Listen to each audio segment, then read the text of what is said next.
साथियों, जय श्री राम। श्री राम आदर्श मंच के माध्यम से पुनः एक बार फिर आप सभी परिजन साथियों, बड़े बुजुर्गों एवं सभी छोटे बच्चों को मैं श्री राम आदर्श मंच की तहत आप सभी का हार्दिक स्वागत, वंदन एवं अभिनंदन करता हूं। और मैं उम्मीद करता हूं कि हमारा पिछला वीडियो आप सभी को पसंद आया होगा और इस वीडियो के बारे में भी आप लोग अपनी राय ज़रूर हम तक पहुंचाएं, मार्गदर्शन करें। यथा उचित जो कुछ भी हमसे हो सकता है मैं अपने धर्म, देश, मानवता के प्रति अपने शब्दों के द्वारा जितना कुछ हो सकेगा मैं अनवरत प्रयास करता रहूँगा आप लोगों से जुड़े रहने का और कुछ न कुछ अपने अनुभव आप लोगों तक पहुँचा सकूँ। इसी क्रम में मैं एक गीत के माध्यम से आप सभी साथियों तक जुड़ना चाह रहा हूँ कि हमारा देश अनेकता में एकता रखता है। जैसे कि किसी भी बगीचे की खूबसूरती तभी होती है जब उसमें भांति भांति के अनेकों प्रकार के रंग के फूल खिले हों और जिसका रखवाला यानी जिसकी सुरक्षा एक ही दृष्टि से माली करता हो, उसी बगीचे की सुंदरता और खूबसूरती में चार चांद लगा करते हैं। और उसी तरह ये हमारा हिंदुस्तान बहुमुखी विकास का धनी और अनगिनत लोगों को अपने आप में संजोए हुए इस बगीचे की खूबसूरती बढ़ा रहा है। कुछ अव्यवस्थाओं को ध्यान में रखते हुए मैंने अपनी एक ये गीत की रचना की थी जो आप सभी साथियों तक पहुंचाने का प्रयास कर रहा हूं और आप सभी हमारे मित्रजन हृदय से इसे सुनेंगे और इस पर अपनी राय जरूर व्यक्त करेंगे। तो और आप सभी के प्रति ईश्वर से मेरी प्रार्थना है कि हमारे सभी जानने न जानने देशवासियों के लिए हृदय से प्रार्थना करता हूं कि हमारा समस्त देशवासी सशक्त और धर्मवान, चरित्रवान और राष्ट्र के प्रति समर्पित होकर के अपने धर्म की रक्षा करने में तटस्थ रहें। इसी के साथ मैं आगे अपने शब्दों को गीत के माध्यम से भेज रहा हूं। कोई तो राम कहता है, हमारे देश की एक पहचान है मर्यादा पुरुषोत्तम श्री राम। कोई तो राम कहता है, कोई श्री कृष्ण कहता है, कोई श्री राम कहता है, कोई श्री कृष्ण कहता है, कोई है विष्णु का सेवक, कोई शिव भक्त कहता है। मेरे साथियों ध्यान दें, कोई तो राम कहता है, कोई श्री कृष्ण कहता है, कोई है विष्णु का सेवक, कोई शिव भक्त कहता है। इन महापुरुषों का था बस एक ही मकसद,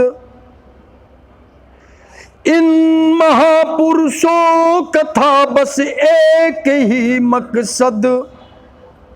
अगर कुछ शेष है जग में, अगर कुछ शेष है जग में तो केवल प्रेम रहता है। अगर कुछ शेष है जग में तो केवल प्रेम रहता है।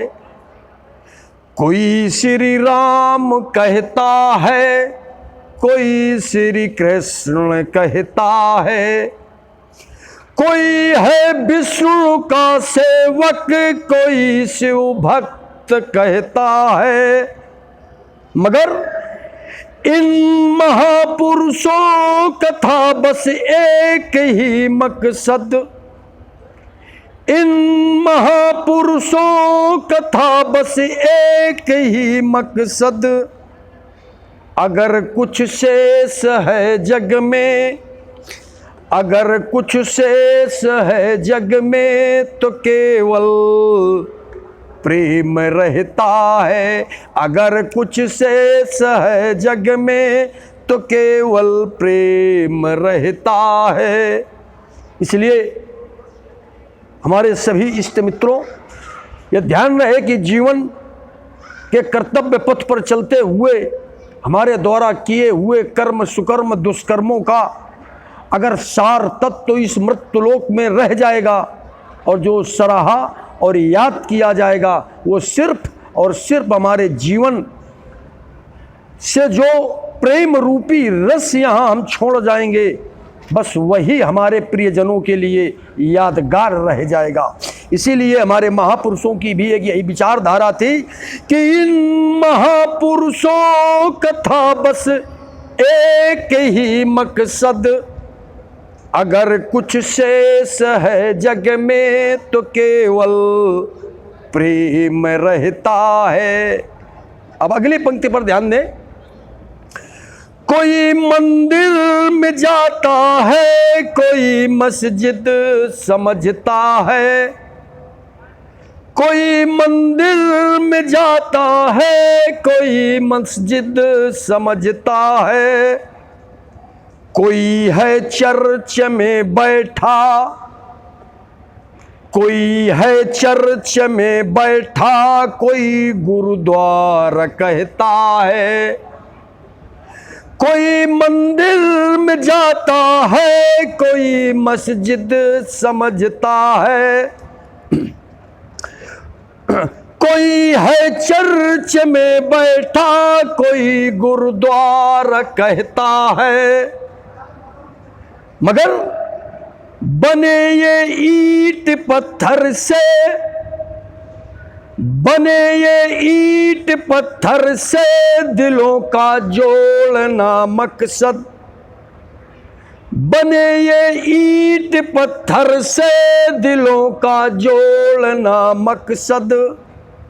मेरे साथियों, जिन जगहों पर जाकर के हम अपने सर को झुकाते हैं, नमन करते हैं, अपनी जीवन की तमाम जिज्ञासाएं वहाँ जाकर के प्रकट करते हैं, वो देव स्थान, वो देवालय एक इमारत है, और वो इमारत ईंट और पत्थरों से बनी हुई है।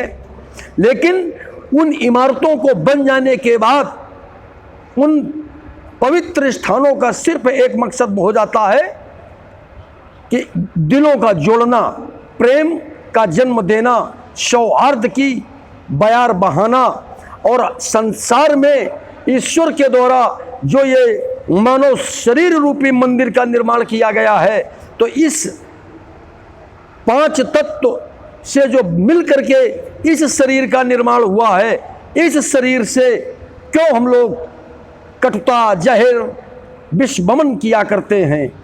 जितनी आस्था और निष्ठा और समर्पण इन देव स्थानों पर जाकर के हम व्यक्त करते हैं, वही चीज़ हमारे अपने इस मन रूपी मंदिर के अंदर अगर हो जाए, तो हमें लगता है कि ये आज हमारा देश स्वर्ग और रामराज्य हो जाए।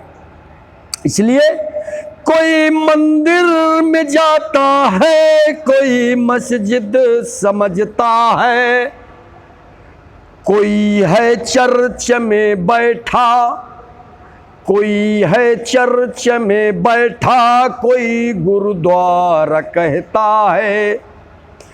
बने ये ईंट पत्थर से, दिलों का जोड़ना मकसद।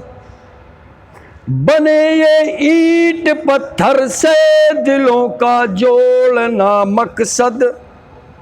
अगर विश्वास है इनमें, अगर विश्वास है इनमें तो क्यों आपस में लड़ता है। अगर विश्वास है इनमें तो क्यों आपस में लड़ता है। मेरे देशवासियों, बने ये ईंट पत्थर से दिलों का जोड़ना मकसद।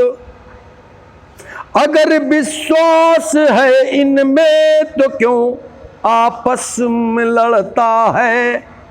कोई श्री राम कहता है, कोई श्री कृष्ण कहता है, कोई है विष्णु का सेवक, कोई शिव भक्त कहता है। मगर इन महापुरुषों का था बस एक ही मकसद। अगर कुछ शेष है जग में तो केवल प्रेम रहता है। अब इस गीत की अंतिम लाइन आप लोगों तक भेज रहा हूं। कोई रामायण पढ़ता है, कोई कुरान पढ़ता है, कोई रामायण पढ़ता है, कोई कुरान पढ़ता है, कोई बाइबिल को है पकड़े, कोई गुरु ग्रंथ रखता है। कोई बाइबिल को है पकड़े, कोई गुरु ग्रंथ रखता है। लेकिन अमन और चैन, अमन और चैन हो जग में, अमन और चैन हो जग में सभी का एक ही मकसद। अमन और चैन हो जग में सभी का एक ही मकसद। बहे जग प्रेम की धारा, बहे जग प्रेम की धारा, यही हर धर्म कहता है। बहे जग प्रेम की धारा, यही हर धर्म कहता है। कोई रामायण पढ़ता है, कोई कुरान पढ़ता है, कोई बाइबिल को है पकड़े, कोई गुरु ग्रंथ कहता है। अमन और चैन हो जग में, अमन और चैन हो जग में, यही सभी का एक ही मकसद। अमन और चैन हो जग में सभी का एक ही मकसद। बहे बहे जग प्रेम की धारा, यही हर धर्म कहता है। कोई श्री राम कहता है, कोई श्री कृष्ण कहता है, कोई है विष्णु का सेवक, कोई शिव भक्त कहता है। मगर इन महापुरुषों का था बस एक ही मकसद। अगर कुछ शेष है जग में, अगर कुछ शेष है जग में तो केवल प्रेम रहता है।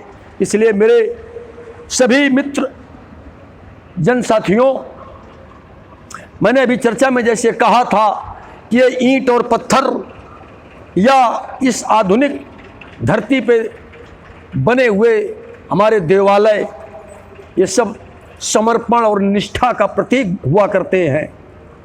पर मर्म समझने का ये है कि जो इमारत हम जैसे कारीगरों के द्वारा ईंट और पत्थरों को तराश करके उस पर खूबसूरती लाई गई और उसमें हमारे अपने धर्म और मजहब के अनुसार अपने अपने ईश्वर को की प्राण प्रतिष्ठा कर दी जाती है, और हम सभी मानव समाज के लोग उन देवालयों में, उन मंदिरों में, मस्जिदों में, गिरजाघर और गुरुद्वारों में जा कर के अपनी अरदास लगाते हैं, अपनी पुकार करते हैं, सजदा करते हैं और अपने जीवन की मंगल कामनाएं मांगते हैं अपने अपने इष्ट से। लेकिन और यथा उचित कर्मानुसार हर ईश्वर जो जिस धर्म और मज़हब से जिस भी देव और ईश्वर को मानता है वो उसकी उम्मीदें पूर्ण भी करता है। लेकिन मेरा अपना मानना है कि यहाँ मानव के द्वारा सृजित किसी भी देवालय में जब इतना विश्वास हमें है तो परमात्मा के द्वारा सृजित इस मानव रूपी तन के जो मंदिर में क्यों नहीं इतनी विश्वसनीयता हम लोग पैदा कर पाते, जो कि एक जीवित आत्मा इसके अंदर निवास करती है, जो मानसकार कह रहा है